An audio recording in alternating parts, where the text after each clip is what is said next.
Karibu tena kwenye Moyo Review, mahali unapopata recap stories za movie mbalimbali za kusisimua. Vile usiache kusubscribe channel yetu. Msimuliaji wako ni mimi Triple MTZ. Leo, story yetu inaanzia katika mji uliojaa changamoto, rushwa na mfumo wa elimu uliokufa moyo. Msichana mmoja mwenye moyo wa dhahabu anasimama kama mshumaa wa matumaini. Jina lake ni Dorcas Adeyemi, mwalimu kijana aliyehitimu kwa heshima chuoni, mwenye ndoto ya kuleta mabadiliko kupitia elimu. Dorcas anapangwa kufundisha katika shule ya serikali ya sekondari itwayo Bright Future, shule iliyojulikana kwa utovu wa nidhamu, uharibifu wa miundombinu na wanafunzi waliopoteza matumaini.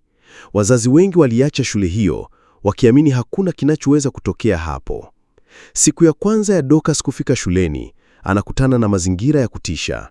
Ukuta wa shule umechanika, madirisha yaliyovunjika na wanafunzi wakicheza mpira kwa vitabu. Wakati anakwenda ofisini kwa mwalimu mkuu, anakutana na walimu waliokata tamaa, wakiongea kuhusu mishahara isiyolipwa, wanafunzi wakorofi na serikali isiyowajali. Mwalimu mkuu, Bi Martha, anamkaribisha lakini bila matumaini. "Umesikia kuhusu darasa la pili C?" anauliza. "Wamewatoa machozi walimu 4 mwaka huu pekee." Dorcas anapewa darasa hilo kama jaribio lake la kwanza. Anapoingia darasani, anasikia kelele, muziki na wanafunzi wakicheza TikTok. Wengine wanatupa karatasi, huku wengine wakiweka kamari. Hakuogopi. Anasimama mbele ya darasa kwa utulivu na kusema kwa sauti ya upole, "Mnaweza kunipuuza leo, lakini sitachoka kuamini kuwa kila mmoja wenu anaweza kuwa bora." Wanafunzi wanacheka. Kiongozi wa utovu wa nidhamu, Femi, anamsimanga hadharani. Lakini Dorcas anamsoma kisirisiri. Anagundua kuwa nyuma ya ujeuri wake kuna kijana aliyekosa malezi. Wiki zinazofuata, Dorcas anaanza safari ya mabadiliko. Anafanya mafunzo yasiyo ya kawaida, michezo ya majadiliano, uandishi wa malengo ya maisha na midahalo ya wazi. Anaanza kujua wanafunzi wake mmoja mmoja. Anaongea na wazazi wao, anaandaa ratiba ya ushauri nasaha hata kama haijamlipwa. Katika safari yake, anakutana na changamoto kubwa. Femi anakamatwa kwa wizi wa simu. Mwanafunzi aitwaye Blessing anapewa ujauzito na dereva wa bodaboda wa mtaa. Dorcas anagundua walimu wawili wanauza mitihani kwa wanafunzi matajiri. Licha ya yote, Dorcas asimami. Anakuwa rafiki, mshauri, mlezi na mwalimu.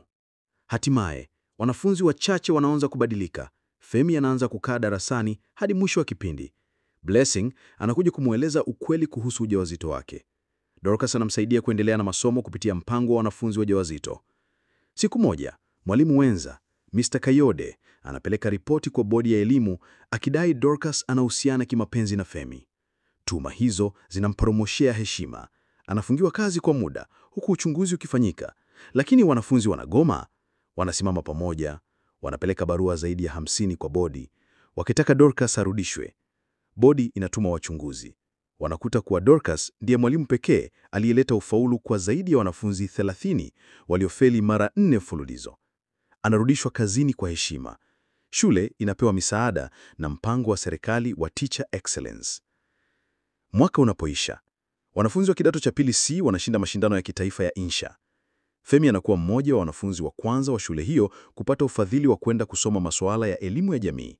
Blessing anafaulu na kujiunga na chuo, akiwa mama mchanga lakini mwenye tumaini.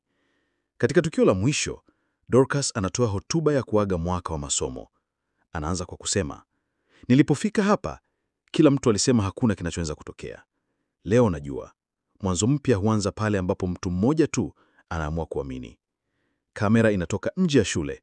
Inamwonyesha Dorcas akitembea na wanafunzi wawili waliomshika mikono, akielekea kufungua Center for Teen Empowerment, kituo cha msaada kwa vijana wa mtaani.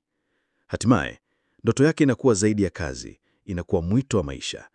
Na hapa ndio mwisho wa stori yetu kwa leo, lakini kumbuka, mwisho wa stori hii ndio mwanzo wa stori nyingi kali za kusisimua na kufurahisha zaidi.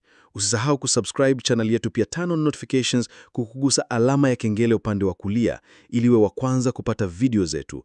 Mimi ni Triple MTZ.